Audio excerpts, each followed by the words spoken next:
Once upon a midnight dreary, while I pondered, weak and weary, over many a quaint and curious volume of forgotten lore, while I nodded, nearly napping, suddenly there came a tapping, as if someone gently rapping at my chamber door. "'Tis a visitor," I muttered, "tapping at my chamber door." Only this, and nothing more. Ah, distinctly I remember, it was in the bleak December, and each separate dying ember wrought its ghost upon the floor. Eagerly I wished the morrow, vainly I sought to borrow from my books surcease of sorrow, sorrow for the lost Lenore, for the rare and radiant maiden whom the angels named Lenore, nameless here for evermore. And the silken, sad, uncertain rustling of each purple curtain thrilled me, filled me with fantastic terrors never felt before, so that now, to still the beating of my heart, I stood repeating, "'Tis some visitor entreating entrance at my chamber door, some late visitor entreating entrance at my chamber door. This it is, and nothing more." Presently my soul grew stronger, hesitating then no longer. "Sir," I said, "or madam, truly your forgiveness I implore, but the fact is I was napping, and so gently you came rapping, and so faintly came the tapping at my chamber door, that I scarce was sure I heard you." Here I opened wide the door. Darkness there, and nothing more. Deep into that darkness peering, long I stood there wondering, fearing, doubting, dreaming dreams no mortal ever dared dream before. But the silence was unbroken, and the darkness gave no token, and the only word there spoken was the whispered word, "Lenore." This I whispered, and an echo murmured back the word, "Lenore." Merely this, and nothing more.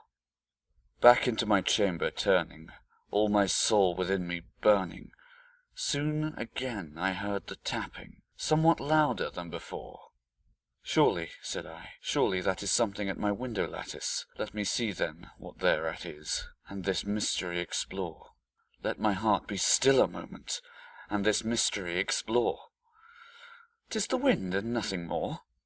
Open here I flung the shutter, when, with many a flirt and flutter, in there stepped a stately raven of the saintly days of yore. Not the least obeisance made he, not a minute stopped he or stayed he, but with mien of lord or lady perched above my chamber door, perched upon the bust of Pallas just above my chamber door, perched and sat, and nothing more.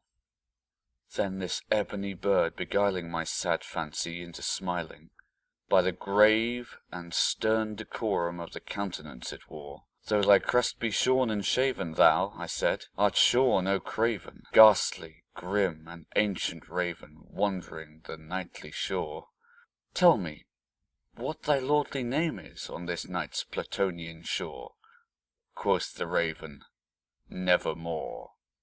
Much I marvelled this ungainly fowl to hear discourse so plainly, though its answer little meaning, little relevancy bore. For we cannot help agreeing that no living human being ever yet was blessed with seeing bird above his chamber door, bird or beast above the sculptured bust above his chamber door, with such a name as Nevermore.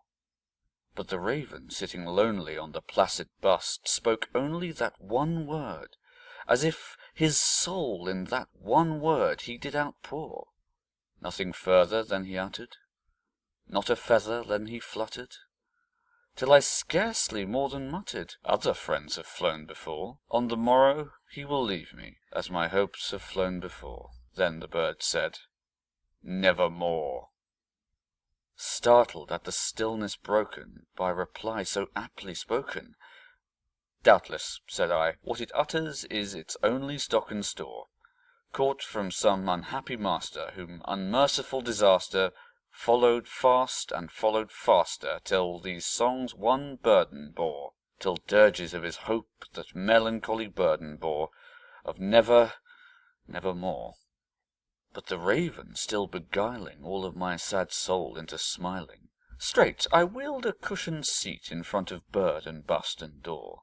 Then, upon the velvet sinking, I betook myself in linking fancy unto fancy, thinking, what's this ominous bird of yore, this grim, ungainly, ghastly, gaunt, and ominous bird of yore, meant in croaking nevermore?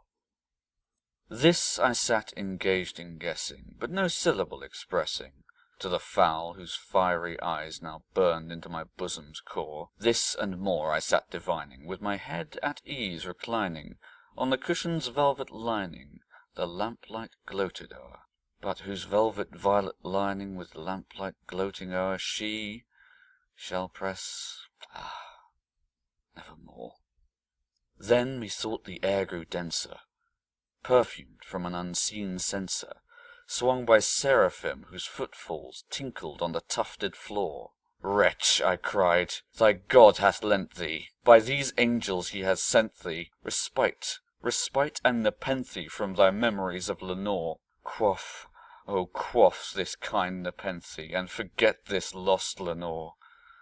Quoth the raven, nevermore. Prophet, said I, thing of evil, prophet still, if bird or devil, whether tempter sent or whether tempest tossed thee here ashore, desolate, yet all undaunted, on this desert land enchanted, on this home by horror haunted, tell me truly, I implore, is there balm in Gilead? Tell me, I implore. Quoth the raven, nevermore. Prophet, said I, thing of evil, prophet still, if bird or devil, by that heaven that bends above us, by that God we both adore, tell this soul with sorrow laden, if, within a distant Aidenn, it shall clasp a scented maiden whom the angels named Lenore, clasp a rare and scented maiden whom the angels named Lenore. Quoth the raven, nevermore. Be that our sign of parting, bird or fiend, I shrieked upstarting, get thee back into the tempest and the night's Plutonian shore. Leave no black plume as token of that lie thy soul hath spoken. Leave my loneliness unbroken. Quit the bust above my door. Take thy beak from out my heart, and take thy form from off my door.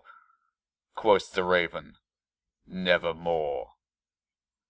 And the raven, never flitting, still is sitting on the pallid bust of Pallas above my chamber door, and his eyes have all the seeming of a demon's that is dreaming, and the lamplight o'er him streaming throws his shadow on the floor, and my soul from out that shadow that lies floating on the floor shall be lifted nevermore.